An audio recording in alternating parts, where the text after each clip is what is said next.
नमस्कार, खबर दुनिया में आप सभी का स्वागत है। मैं हूं अश्विनी कुमार मिश्र। खबर दुनिया की यानी विश्व की सभी अहम खबरें आप तक आधे घंटे में और विश्लेषण विश्व की सभी बड़ी खबरों पर। लेकिन सबसे पहले नजर डालते हैं वैश्विक सुर्खियों पर। दुर्दांत अपराधियों का कवच बनी ट्रूडो सरकार। भारत ने किए प्रत्यर्पण संबंधी 26 अनुरोध। कनाडा की तरफ से नहीं आया कोई जवाब। ट्रूडो ने माना बिना सबूत लगाया भारत पर आरोप।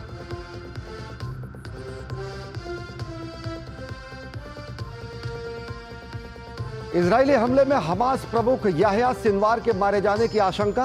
पुष्टि के लिए इजरायल कर रहा है डीएनए की जांच। उत्तरी गजा में इजरायली हवाई हमले में कम से कम 22 लोगों की मौत।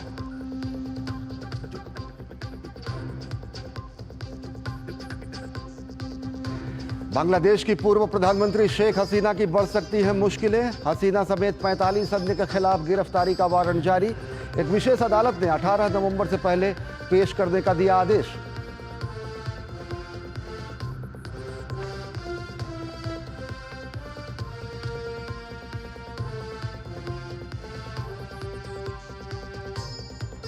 और देखते हैं खबरों को विस्तार से और बात करेंगे कि किस तरीके से स्थितियां बदल रही हैं और किस तरीके से बयान बदले हैं। यू टर्न लिया है कनाडा के प्रधानमंत्री जस्टिन ट्रूडो ने। कनाडा के प्रधानमंत्री जस्टिन ट्रूडो ने 16 अक्टूबर को एक सरकारी जांच आयोग के सामने खुद यह कबूल किया कि उन्होंने बगैर किसी ठोस सबूत के भारत पर गंभीर आरोप लगाए। भारत खालिस्तानी नेता हरदीप सिंह निज्जर की हत्या में किसी भी प्रकार की संलिप्तता से लगातार खंडन करता रहा है और अब जब ट्रूडो ने यह बात मान ली है कि उसके पास कोई सबूत नहीं है तो भारत की बात एक बार फिर सच साबित हुई है। सच्चाई यह है कि कनाडा के प्रधानमंत्री जस्टिन ट्रूडो का झूठ अब पूरी दुनिया के सामने फिर से उजागर हो चुका है। कूटनीति को राजनीति की भेंट चढ़ाने वाली कनाडा की ट्रूडो सरकार का आतंक समर्थक चेहरा गुरुवार को एक बार फिर दुनिया के सामने आ गया।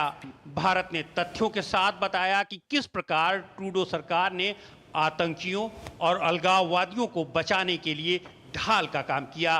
विदेश मंत्रालय ने बताया कि प्रत्यर्पण के 26 अनुरोध 10 से 15 वर्षों से लंबित हैं, लेकिन इन पर कनाडा सरकार ने कोई कार्रवाई नहीं की है। इसमें छोटे मोटे अपराधों में वांछित आरोपी नहीं बल्कि भगौड़े आतंकियों तक को सौंपने की मांग की गई है, लेकिन कनाडा सरकार के कान पर जूं तक नहीं रेगी।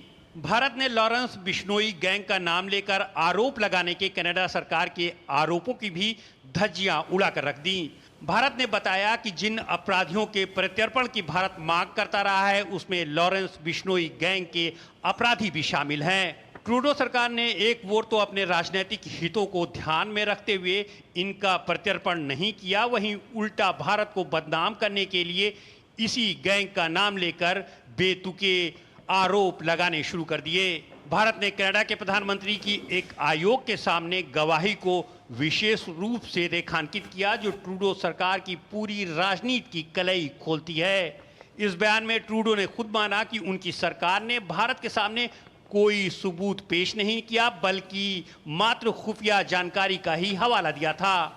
भारत ने कहा कि अब ये ट्रूडो सरकार की खुल्लम खुल्ला राजनीतिक परिपाटी नजर आती है कि भारत को बदनाम करने के लिए बेबुनियाद आरोप लगा दिए जाएं।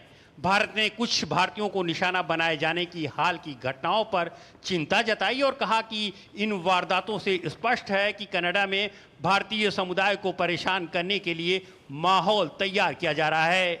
भारत ने यह भी स्पष्ट किया कि भारत पहले ही अपने उच्च आयुक्त और राजनयिकों को बुलाने का फैसला कर चुका था और राजनयिकों को निष्कासन का कनाडा सरकार का निर्देश बाद में आया। गुरुवार के भारत के बयान से स्पष्ट है कि आतंकवाद और अलगाववाद के समर्थन की कनाडा सरकार की नीति और भारतीयों को निशाना बनाने की उसकी राजनीति को अब और नजरअंदाज नहीं किया जाएगा। भारत स्पष्ट कर चुका है कि वो बिना सबूत कीचड़ उछालने के किसी भी दुस्साहस को बर्दाश्त नहीं करेगा। तो जस्टिन ट्रूडो ने खुद लिया है यू टर्न। खुद उन्होंने जांच आयोग के सामने स्पष्ट किया है कि खुद उनके पास इस बात के सबूत नहीं थे।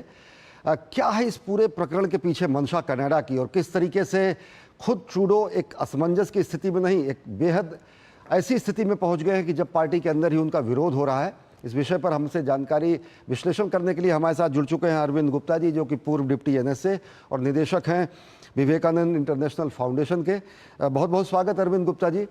अब जबकि खुद जस्टिन ट्रूडो ने इस बात को स्वीकारा है कि केवल इंटेलिजेंस इनपुट के आधार पर उन्होंने इतने गंभीर आरोप एक संप्रभु राष्ट्र के ऊपर लगाए, कहाँ खड़ा पाते हैं अंतर्राष्ट्रीय स्तर पर अपनी छवि को लेकर ट्रूडो? कहाँ खड़ा पाते हैं अपने को घरेलू स्थिति में, अंतर्राष्ट्रीय जगत में? ये उनकी घरेलू मजबूरी थी या फिर किसी तरीके का रणनीतिक दांव?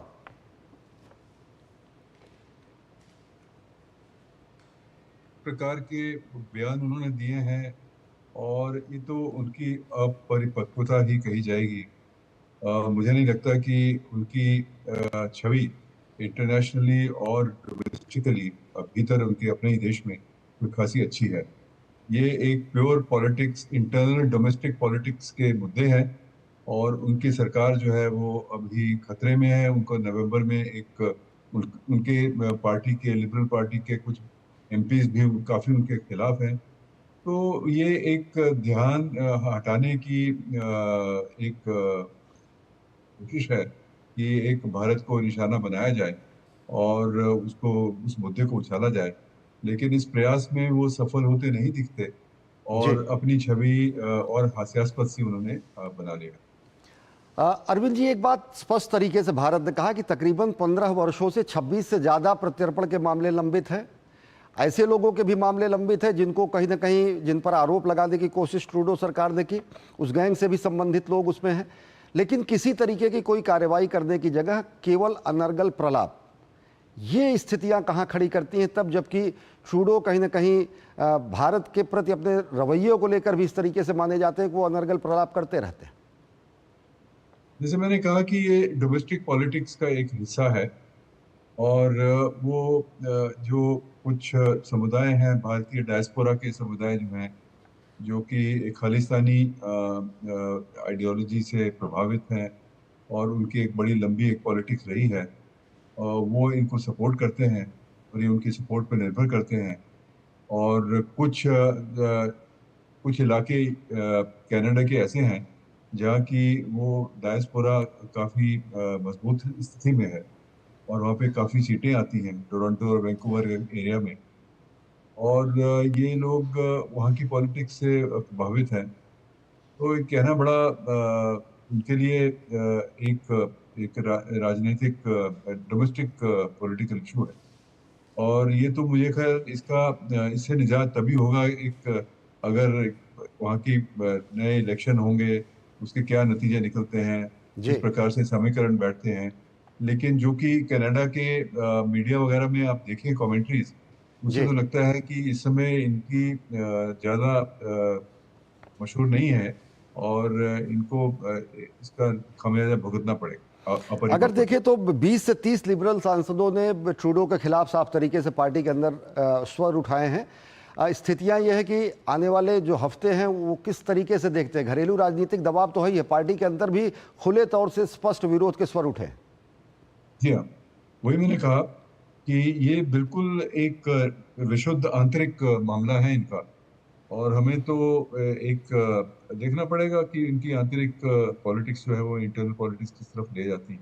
लेकिन ये बहुत दुर्भाग्यपूर्ण है कि एक इंटरनल पॉलिटिक्स के वजह से इतना इंडिया और कनाडा के जो संबंध है उनके ऊपर इतना बुरा प्रभाव पड़ा है और हमारा तो एक बहुत बड़ा डायस्पोरा वहाँ पे है, आना जाना है लोगों का, और इन सब पे एक बुरा प्रभाव तो पड़ा ही है। एक चीज़ और जानना चाहेंगे, क्या कहीं कोई ऐसा इकोसिस्टम भी काम कर रहा है जो कि ट्विटर पर, इंस्टाग्राम पर या फिर इस तरीके से फेक नैरेटिव्स चलाकर कनाडा में बैठकर, अमेरिका में बैठकर, और अमेरिका के कुछ चीज़ों को अगर देखें, जिस तरीके से पन्नू को शह दिया जाता है, संरक्षण दिया जाता है, एक जिसको कहते हैं कि सो कॉल्ड तरीके से पुरानी बातों को सामने लाने की कोशिश, जबकि वो ज़मीनी स्थिति कहीं भी नहीं दिखती है? ये बिल्कुल ठीक कहा आपने, क्योंकि ये जो खालिस्तानी और उनके समर्थक हैं ये हमेशा एक्टिव रहे हैं और इनके आपस में नेटवर्क हैं और कई देशों में ये फैले हुए हैं और इनको पाकिस्तान से भी शय मिलती है और अब ये उनकी पॉलिटिक्स में, इन देशों की पॉलिटिक्स में अपना एक जगह बना चुके हैं, पॉलिटिक्स में जा चुके हैं। और ये तो वो एलिमेंट्स थे जो कि यहाँ पे क्रिमिनल रिकॉर्ड्स उनके हैं, जिनके अगेंस्ट हमने कई बार उनको एक्स्ट्राडिशन की भी बात की है, जी। और वो वांटेड, मोस्ट वांटेड लोगों में हैं, और खुलेआम वो धमकियां देते हैं हमको, हमारे राजनयिकों को धमकियां देते हैं, हमारे दूतावासों के ऊपर हमले करते हैं। तो इस प्रकार के लोगों को ये लोग अपनी पॉलिटिक्स में शय देते हैं। लेकिन ये एक बात ठीक है कि ये सब नेटवर्क हैं, कई अमीर भी हैं, इनके पास पैसे भी बहुत हैं, और एक मुहिम चला रहे हैं। तो ये तो स्थिति है, जमीनी स्थिति तो यही है। अगर देखें, कनाडा का रुख हमेशा भारत के लिए बहुत हितकर नहीं रहा, चाहे वो 1947 में यूएन में जब प्लेबिसाइड की बात कही गई, सीज फायर वायलेशन से पहले प्लेबिसाइड की बात कनाडा ने शुरू की। अगर कश्मीर की स्थिति को देखें, कनिष्क विमान हादसे में किसी भी तरीके कोई कार्रवाई नहीं की गई, लीपापोती की गई। ट्रूडो ही नहीं, ट्रूडो के पिता भी कहीं ना कहीं भारत विरोधी रुख में रहे। किस तरीके से देखते हैं, भारत ने बहुत ऐसी स्थितियां की कि कनाडा से हमारे संबंध अच्छे रहें, अन्य देशों से संबंध अच्छे रहें, लेकिन कहीं ना कहीं जो ब्रिटिश, कनाडा और यूएस एक मनोवैज्ञानिक दबाव भी क्या लगाने की कोशिश करते हैं, तब जब वो देख रहे हैं कि दुनिया में एक बड़ी तेजी से उभरती और शक्ति के रूप में, अर्थव्यवस्था नहीं, उभरती ताकत के रूप में हिंदुस्तान उभर रहा है। देखिए, इन लोगों को ये समझना चाहिए कि अगर भारत उभर रहा है और एक शक्ति के रूप में उभर रहा है, और इस समय वैश्विक कई ऐसे मुद्दे हैं जहाँ की, जैसे कि अमेरिका और भारत के बीच में सामंजस्य है। कनाडा और अमेरिका, इंडिया दोनों एक डेमोक्रेसीज हैं, तो हमारी कई शेयर्ड वैल्यूज हैं। तो मैं तो ये कहूँगा कि ये एक शायद ट्रूडो और इनकी जो कुछ लोग इनके आसपास हैं, और जो कि एक इंटरनल पॉलिटिक्स में ये खालिस्तानी टाइप की जो पार्टीज हैं, उससे प्रभावित रहते हैं। लेकिन कनाडा में और भी लोग हैं जो कि मेरा ख्याल अच्छे जी। हैं और भारत के साथ बड़े अच्छे संबंध चाहते हैं, और उनको इस समय भारत एक उभरती, उनकी अपनी इकोनॉमिक सिचुएशन काफी खराब है, और वो तो देख रहे हैं कि उनको चाहिए कि एक बड़ी इकोनॉमी के साथ उनका एक अच्छा संबंध और रिलेशन हो। जी। लेकिन उनकी इंटरनल पॉलिटिक्स ऐसी है कि वो दूसरे लोग जो है वो कुछ कर नहीं पा रहे। जब तक वहां पे कुछ बदलाव नहीं होता, तब तक स्थिति ऐसी चलेगी। एक सवाल और पूछूंगा, जब गुरुपवंत सिंह पन्नू को संरक्षण देने की बात आती है, जब हम देखते हैं हमारे दूतावास के बाहर वहाँ पर प्रदर्शन किया जाता है, झंडा जलाने की कोशिश की जाती है, कनाडा में भारत विरोधी प्रदर्शन खुलेआम हो जाना वहाँ पर एक रिचुअल सा होता जा रहा है, उजागर नहीं होता दुनिया के सामने इनका दोहरा मापदंड आतंकवाद को लेकर? बिल्कुल, ये तो उनका दोहरा मापदंड तो है ही, और मेरा ख्याल दुनिया जानती भी है। लेकिन देखिए, इंटरनेशनल पॉलिटिक्स में ऐसा बहुत होता है, जी। दोहरे मापदंड टेररिज्म के ऊपर। तो यूएन में देखिए, इसी वजह से अभी UN convention on countering terrorism नहीं आई है, जो कि भारत ने कम से कम 20-22 साल पहले उसका एक ड्राफ्ट दिया था। वो दोहरे मापदंडों की ही बात है। और अभी आप देखिए, जो ये सारा चल रहा है मिडिल ईस्ट में, उसमें के ऊपर कोई कहता है कि गाजा वाला जो अटैक 7 अक्टूबर का था, गाजा में जो हमास ने जी। किया, वो टेररिस्ट अटैक है, कोई कहता नहीं है। तो इस प्रकार से तो ये दोहरे मापदंडों तो ये इंटरनेशनल पॉलिटिक्स में बहुत कॉमन है। और निश्चित तौर से एक संप्रभु राष्ट्र के सामने इस तरीके का नरगल आरोप लगाना प्रलाप ही नहीं है। राजनयिक स्थितियों को इस स्तर तक बिगाड़ना कहीं ना कहीं दोनों देशों के लिए हितकर नहीं है। हम चर्चा जारी रखेंगे, बांग्लादेश की स्थिति पर भी आपसे हम टिप्पणी जानेंगे, लेकिन खबर दुनिया में वक्त हो चला एक छोटे से ब्रेक का। देखते रहिए खबर दुनिया की।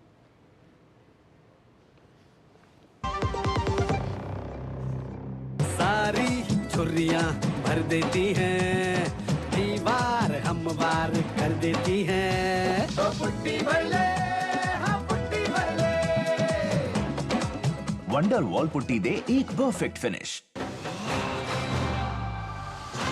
ये तुम्हारा खेत नहीं, खेल का मैदान है। अकेले क्या कर लोगे? अकेले नहीं, मेरे साथ है मेरा यार, जिसके सामने हुई अड़ियल मंडूसी की भी हार तुम्हारी तरह। IIL के ट्रैक्टर ब्रांड का मिलियन, गेहूं का पहरेदार, अड़ियल मंडूसी की हार। भैया, घर का किराया देना था, कुछ पैसे। इस महीने तो गाड़ी की EMI जानी है ना, अगले महीने पक्का चलता हूँ। आपके बाद फैमिली को किसी के आगे हाथ ना फैलाना पड़े। आज ही लीजिए पॉलिसी बाजार पे 2 करोड़ का टर्म लाइफ इंश्योरेंस, सिर्फ 690 रुपए महीने से शुरू। हाथ धो कर आते हैं। साबुन की जगह हैंड वॉश। मोहन का प्रमोशन हो गया क्या? सैवलॉन हैंड वॉश तो हमारा रोज का है। सिर्फ 10 रुपए में 200 ml हैंड वॉश बनाओ। Savlon powder to gel hand wash, germ से बचाए, शान बढ़ाए। सारी झुर्रियाँ भर देती हैं, दीवार हमवार कर देती हैं। तो पुट्टी भर ले, हाँ पुट्टी भर ले। वंडर वॉल पुट्टी दे एक परफेक्ट फिनिश। बाद आप सभी का स्वागत है। अब हम रुख करेंगे बांग्लादेश की तरफ। बांग्लादेश में एक बड़ा आदेश आया है। बांग्लादेश के अंतर्राष्ट्रीय अपराध प्राधिकरण ने पूर्व प्रधानमंत्री शेख हसीना के खिलाफ गिरफ्तारी का वारंट जारी किया है। शेख हसीना के अलावा 45 लोगों के खिलाफ भी अरेस्ट वारंट जारी किया गया है, जिनमें उनकी बहन शेख रेहाना और अवामी लीग के कई शीर्ष नेताओं के नाम शामिल हैं। 18 नवंबर से पहले अदालत में पेश करने का आदेश न्यायाधिकरण ने दिया है। पहले सत्ता से बेदखली, अब कानूनी शिकंजे का वार। बांग्लादेश की पूर्व प्रधानमंत्री शेख हसीना की मुश्किलें हैं कि कम होने का नाम नहीं ले रही हैं। आईसीटी यानी बांग्लादेश अंतर्राष्ट्रीय अपराध न्यायाधिकरण ने शेख हसीना के खिलाफ गिरफ्तारी वारंट जारी किया है। उन पर मानवता के विरुद्ध अपराधों से जुड़ा आरोप है। ये वारंट छात्र आंदोलन के समय हुई हिंसा और मानवाधिकार उल्लंघनों की जिम्मेदारी के आरोपों के सिलसिले में जारी किया गया है। हसीना के साथ पूर्व मंत्रियों, अधिकारियों सहित 45 अन्य प्रमुख के खिलाफ वारंट जारी किया गया है। शेख हसीना के खिलाफ बांग्लादेश में मानवाधिकार हनन से जुड़े कई मामलों की जांच चल रही है। अभियोजन पक्ष द्वारा दायर 2 याचिकाओं के आधार पर यह फैसला सुनाया गया है, जिसमें शेख हसीना और अन्य नेताओं की गिरफ्तारी की मांग की गई थी। इन सभी आरोपियों को गिरफ्तार कर 18 नवंबर तक अदालत में पेश करने का आदेश दिया गया है। शेख हसीना और उनकी पार्टी के कई अन्य सदस्यों के खिलाफ आईसीटी जांच एजेंसी में मानवता के खिलाफ अपराध और नरसंहार के 60 से अधिक मामले दर्ज किए गए हैं। सिर्फ 3 दिन पहले ही इस अदालत का पुनर्गठन किया गया था। इसी साल जुलाई महीने में बांग्लादेश में आरक्षण के खिलाफ राष्ट्रव्यापी आंदोलन हुआ था। 1 महीने तक चले आंदोलन में सैकड़ों लोगों की जान चली गई थी। इसके बाद उग्र छात्रों ने राजधानी ढाका की तरफ कूच किया। 5 अगस्त को सुरक्षा कारणों के चलते शेख हसीना ने प्रधानमंत्री पद से इस्तीफा दे दिया था और सेना के हेलीकॉप्टर से भारत आ गई थीं। तब से शेख हसीना ने भारत में शरण ले रखी है। तो कैसी स्थिति रहेगी, क्या मुश्किलें बढ़ सकती हैं शेख हसीना की, हम इस पर चर्चा करेंगे। हमारे साथ अरविंद गुप्ता जी हैं, पूर्व डिप्टी NSA और साथ ही साथ डायरेक्टर विवेकानंद इंटरनेशनल फाउंडेशन के। अरविंद जी, आपसे जानना चाहेंगे, अब जबकि भारत में एक मेहमान के तौर पर शेख हसीना है, अब जबकि न्यायाधिकरण ने 18 नवंबर से पहले उन्हें पेश करने के लिए वारंट जारी कर दिया है, क्या है आगे की राह अगर देखें तो, खासकर शेख हसीना की मुश्किलों को देखते हुए? इस बात के तो संकेत आ रहे थे कि इनके खिलाफ जो नया रिजीम है, नई सरकार है, वो कुछ एक्शन लेगी और ये अरेस्ट वारंट जो है ये मेरा ख्याल इतनी सरप्राइजिंग चीज़ नहीं है। तो अब पॉलिटिक्स गरमाएगी और अब अगर देखते हैं कि बांग्लादेश सरकार का अगला स्टेप क्या रहता है, क्योंकि अभी तो सिर्फ एक आदेश आया है। क्या बांग्लादेश सरकार भारत को एक औपचारिक रूप से एक्स्ट्राडिशन के लिए एक जो हमारी एक संधि है भारत और बांग्लादेश के बीच में, उसके अंतर्गत क्या एक औपचारिक रिक्वेस्ट भेजेगी? और जो भेजेगी तो फिर भारत सरकार फिर देखेगी आगे क्या करना है। अभी तो फिलहाल एक सिर्फ अरेस्ट वारंट आया है, दिक्कतें तो बड़ी हैं उनके लिए, नो डाउट। अगर देखें तो 12 न्यायाधीशों को सुप्रीम कोर्ट ने, हाई कोर्ट के 12 न्यायाधीशों को सुप्रीम कोर्ट ने निलंबित कर दिया है। वो आने वाले समय में न्यायिक कार्यों से विरत रहेंगे। ये मांग लगातार वहाँ पर प्रदर्शनकारी छात्रों द्वारा की जा रही थी। किस रूप में देखते हैं, पूरा का पूरा प्रदर्शनकारियों के सामने समूचा तंत्र कहीं ना कहीं आत्मसमर्पण की मुद्रा में दिखता है, तब जबकि सुप्रीम कोर्ट न्यायाधीशों को भी निलंबित करने की बात करती है, उसमें फिर न्यायाधिकरण द्वारा किया गया फैसला किस रूप में देखते हैं? नहीं, जैसे कि जो सरकार इस समय वहाँ है, ये इनके अवामी लीग के विरोधी हैं। अवामी लीग के समय में इनके ऊपर कई कार्रवाइयाँ हुई थी। अब ये लोग आए हैं तो वो अवामी लीग और उसके समर्थकों के ऊपर कार्रवाई हो, तो वहाँ पे आमूलचूल परिवर्तन आया है और एक तरह का एक रिग्रेशन है। मुझे ये कहा जा सकता है कि एक पीछे की तरफ बांग्लादेश जा रहा है। और तो ये तो एक स्वाभाविक है कि जो पुराने लोग हैं उनको बदला जाएगा। तो वो कोर्ट से स्टार्ट करेंगे और जो सीनियर लेवल अपॉइंटमेंट सरकार की हैं उसमें बहुत सारे बदलाव ऑलरेडी हो रहे हैं। तो ये तो मेरा ख्याल प्रक्रिया चलती रहेगी और इसी से एक ये भी पता चलता है कि जो भी हो रहा है वो एक पॉलिटिकली मोटिवेटेड है जी, और घरेलू राजनीति है। और भारत ने हमेशा किसी पड़ोसी देश की घरेलू राजनीति में किसी तरीके की इंटरफेरेंस न करने की अपनी नीयत हमेशा रखी है। किसी तरीके का कोई भारत वहाँ की सरकार के साथ अपने अच्छे संबंध बरकरार रखने के लिए लगातार संवाद भी कर रहा है। बावजूद इसके दुर्गा पूजा का पूरा ये मौसम चला, दशहरे का चला, पंडालों से उगाही की बातें सामने आई, संगीत बंद करने की बातें सामने आई, अलग अलग तरीके से ऐलानियाँ वहाँ पर बातें की गई, हिंसा लगातार दिखा, विसर्जन, दुर्गा मूर्ति विसर्जन पर पथराव जैसी स्थितियाँ दिखी। किस रूप में देखते हैं, वहाँ कुंद होती व्यवस्था है या फिर कार्यवाहक सरकार वहाँ पर प्रभावी रूप से कार्य कर पा रही? कार्यवाहक सरकार अगर चाहे तो ये चीज़ें रुक सकती हैं, क्योंकि इस समय माहौल वहाँ बहुत ही हिंदुओं के खिलाफ, हिंदू माइनॉरिटीज़ के खिलाफ, और वो रोक नहीं पा रहे। और इस समय जमात के एलिमेंट्स वहाँ काफ़ी प्रखर हो गए हैं और वो तो खुले रूप से हिंदुओं के खिलाफ कर रहे हैं और इस प्रकार की घटनाएं हो रही हैं और ये घटनाएं थमने का नाम नहीं रही। और ये एक अंतर्राष्ट्रीय समुदाय में इस बात को भी एक संज्ञान लेना चाहिए कि जो बांग्लादेश में हो रहा है वो उसको किस प्रकार से होने दिया जाए। इस पे चुप्पी नहीं सारी जा सकती, क्योंकि उसमें करोड़ों वहाँ पे हिंदू हैं जो कि वहाँ पे पुश्तैनी हैं, बहुत सालों से रह रहे हैं, उनकी कई पुश्तें वहाँ रह रही हैं और उनको भगाने की कोशिश और उनको एक डराने की कोशिश, फिर भगाने की कोशिश, ये तो बांग्लादेश के लिए एक तरह का एक छवि को बहुत खराब करने वाला है। लेकिन इस समय जो वहाँ पे उन्माद है वो है एक जमात वाला उन्माद है और वो लोग खुले घूम रहे हैं और ये सब अत्याचार कर रहे हैं अल्पसंख्यकों पर। अरविंद जी, अंतर्राष्ट्रीय जगत वहाँ पर अल्पसंख्यकों हिंदुओं पर हो रहे उत्पीड़न को लेकर कहीं ना कहीं मौन होता है। छोटे मोटे गुंडे या गैंग चलाने वाले जैसे लोगों के लिए कनाडा और अमेरिका अलग अलग स्थितियाँ क्रिएट करते हैं, डिप्लोमेटिक एस्केलेशन भी ले जाकर वो कहीं ना कहीं इस स्थिति में लाकर अपने को खड़ा करते हैं, लेकिन चुप हो जाते हैं तब जबकि वहाँ पर इस तरीके के आम उत्पीड़न के हिंसा की घटनाएं पूरी दुनिया के सामने आती हैं। ये कैसा दोहरा रवैया? दोस्तों, आप अभी थोड़ी देर पहले दोहरे मापदंड की बात कर रहे थे, ये उसकी दूसरी एग्जांपल है। बात यह है कि जो वहाँ पे नई सरकार आई है, ये यूनुस जी आए हैं, वो तो एक नोबल लॉरेट है, वेस्ट में उनकी अच्छी छवि है और वो कई अमेरिका वगैरह में रह चुके हैं। अभी हाल ही में वो अमेरिका गए थे, वहाँ पे उनके पूर्व राष्ट्रपति क्लिंटन वगैरह से भी मिले, तो उनको एक बहुत बड़ा समर्थन है। और शेख हसीना के खिलाफ वेस्ट के लोग जो थे अमेरिका में, वो लोग खुश नहीं थे उनसे। तो अब यहाँ सत्ता परिवर्तन हुआ है तो उनको वेस्ट का पूरा समर्थन है, इसीलिए वो इन चीज़ों के ऊपर चुप हैं। निश्चित तौर से एक शांतिपूर्ण और स्थिर बांग्लादेश भारत की अपेक्षा है और साथ ही साथ ये अपेक्षा कि वहाँ पर हिंदुओं के हितों की रक्षा हो, जान माल की सुरक्षा हो। बहुत बहुत धन्यवाद अरविंद गुप्ता जी हमसे जुड़ने के लिए और विस्तार से अपनी बात रखने के लिए। और बुलेटिन में फिलहाल वक्त एक और छोटे से ब्रेक का, देखते रहिए डीडी न्यूज़। सारी छुर्रियां भर देती हैं, दीवार हम वार कर देती हैं। तो पुट्टी भर ले, हाँ पुट्टी भर ले। वंडर वॉल पुट्टी दे एक परफेक्ट फिनिश। कभी नाच गाना और बेहतरीन खाना, कभी सास बहू की नोक-झोंक में स्वाद का मुस्कुराना, कभी रिश्तों में मुस्कुराहट और स्वाद भरना।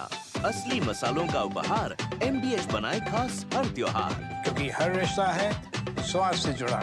आइए मनाए खुशियों की दीपावली MDH मसालों वाली। बेटियां घर की रौनक हैं, बेटियां घर संवारती हैं,